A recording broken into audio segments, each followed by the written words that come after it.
Selamat sore semuanya. Perkenalkan, nama saya Gilbertus Muhammad Putra, Prodi Hubungan Internasional, FISIP Umrah.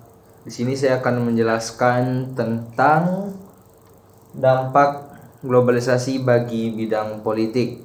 Yang pertama-tama saya akan menjelaskan tentang apa itu pengertian globalisasi. Pengertian globalisasi dapat dititik melalui berbagai sisi.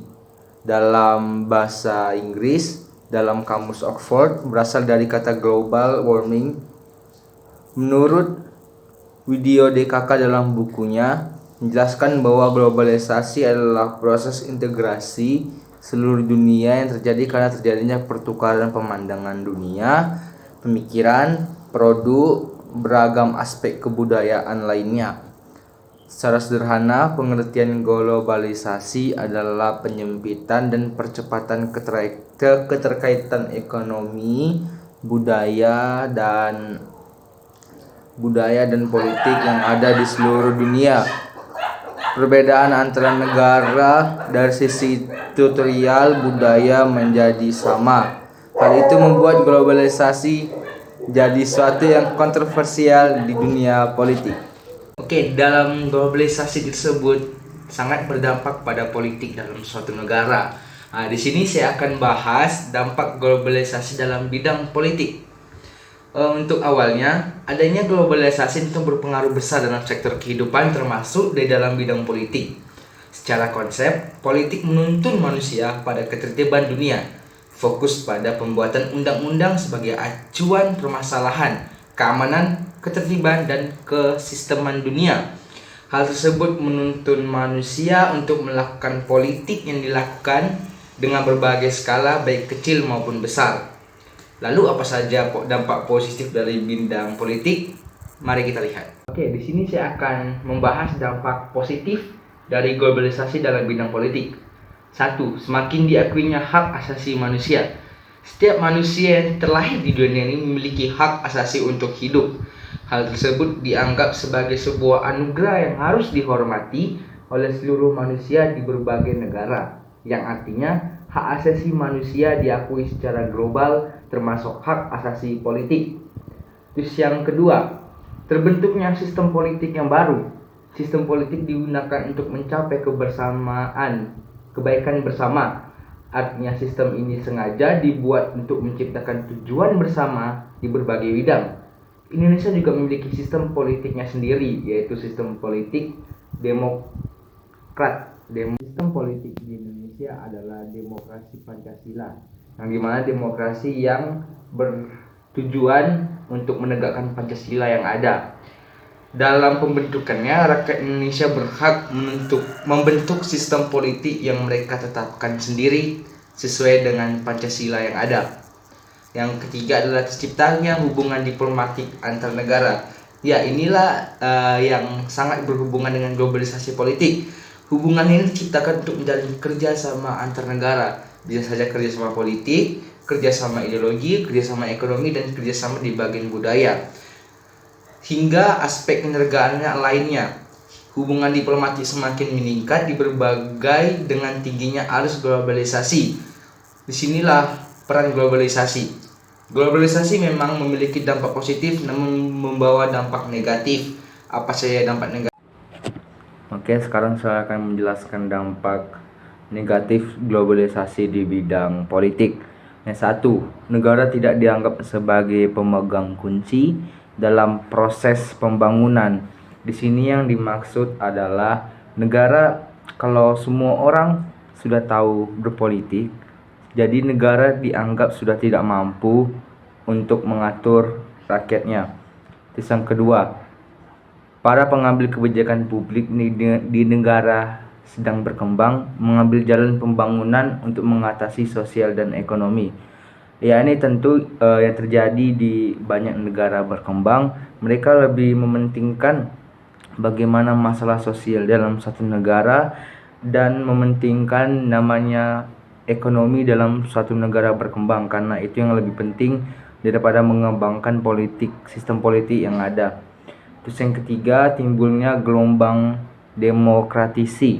Apa itu demokratisi? Itu adalah timbulnya dambaan atau kebebasan dalam politik, yang mana mereka bebas mengkritik semua orang tanpa adanya peraturan yang mengikatnya. Yang keempat, adanya ancaman disintegrasi bangsa dan negara yang menggoyangkan Negara Kesatuan Republik Indonesia, yang dimana yang di poin 3 tadi sama saja, mereka mencari kebebasan dan itu sangat mengancam Negara Kesatuan Republik Indonesia dan akan menyebabkan kudeta yang akan terjadi. Nomor 5, semakin meningkatnya nilai-nilai politik individu, kelompok, oposisi, diktator mayoritas atau tirani minoritas. Ini yang dimaksud adalah zaman sekarang tuh banyak ormas yang ingin menjatuhkan pemerintah dan bermain di bidang politik, membawa ideologi baru, menggeser Pancasila sebagai ideologinya. Yang keempat, timbulnya fanatisme, realistis, etnis, agama, dan forum organisasi.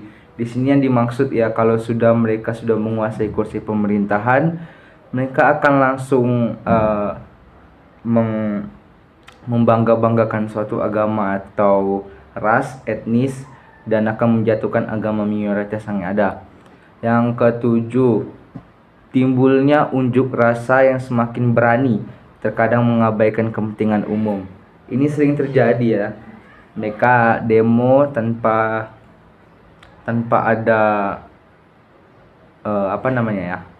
tanpa memikirkan orang yang ada di sekitarnya, seperti busway kemarin dibakar dan sebagainya, merusak fasilitas umum dan mementingkan egonya masing-masing. Terus yang ke-8, adanya konspirasi internasional, yaitu pertentangan kekuasaan dan pencaturan politik. Ya, ini sekedar konspirasi sebenarnya, tapi mungkin saja terjadi bahwa organisasi-organisasi internasional itu bermain di dalamnya, seperti misalnya PBB atau WHO. Mereka bermain minyak dan menguasai dunia dengan cara mengatur harga minyak, sehingga kebijakan yang dilakukan oleh suatu negara akan diatur oleh mereka. Yang ke-9, internasional selalu mengarahkan kepada persekongkolan. Ini tadi yang dimaksud. Persekongkolan itu berarti mereka bekerjasama untuk memeras suatu negara yang sumber daya alamnya besar. Terus yang ke-10, lunturnya nilai-nilai politik yang berdasarkan semangat kekeluargaan, musyawarah mufakat, dan gotong royong. Semakin majunya teknologi, globalisasi politik juga membawa dampak yang buruk. Contohnya saja, mereka itu membawa ideologi-ideologi baru, pemahaman yang baru, dan itu akan menggeser nilai leluhur kita atau nilai yang kita sudah lama pakai, yaitu kekeluargaan, musyawarah, mufakat, dan gotong royong. Itu perlahan-lahan akan sirna di telan bumi jika kita tidak memfilter politik tersebut, dan akan berakibat hilangnya semangat kekeluargaan, musyawarah mufakat, dan gotong royong. Jelaskan tentang hak asasi politik. Apa itu hak asasi politik? Secara umum pengertiannya adalah hak yang dimiliki manusia untuk ikut adil dan berperan dalam kegiatan pemerintahan atau pemerintahan suatu negara. Hal tersebut kemudian berkaitan dengan kebebasan keikutsertaan masyarakat dalam pemilihan umum, baik yang dipilih maupun yang memilih. Keduanya dilakukan untuk ikut serta dalam kegiatan pemerintah di suatu negara dan untuk mengatur kehidupan rakyatnya. Adanya kebebasan tersebut kemudian diartikan sebagai hak individu dalam mencalonkan diri sebagai seorang pemimpin ataupun yang dipilih. Selain itu juga hak dikaitkan dengan kebebasan individu memilih legislatif, bupati, dan juga presiden dalam sebuah negara. Hal itu juga mencakup kebebasan memandirikan sebuah partai politik, serikat, dan lain sebagainya. Sekian dari video saya. Mohon maaf bila ada salah kata. Saya tutup. Terima kasih dan selamat menonton. Bye bye.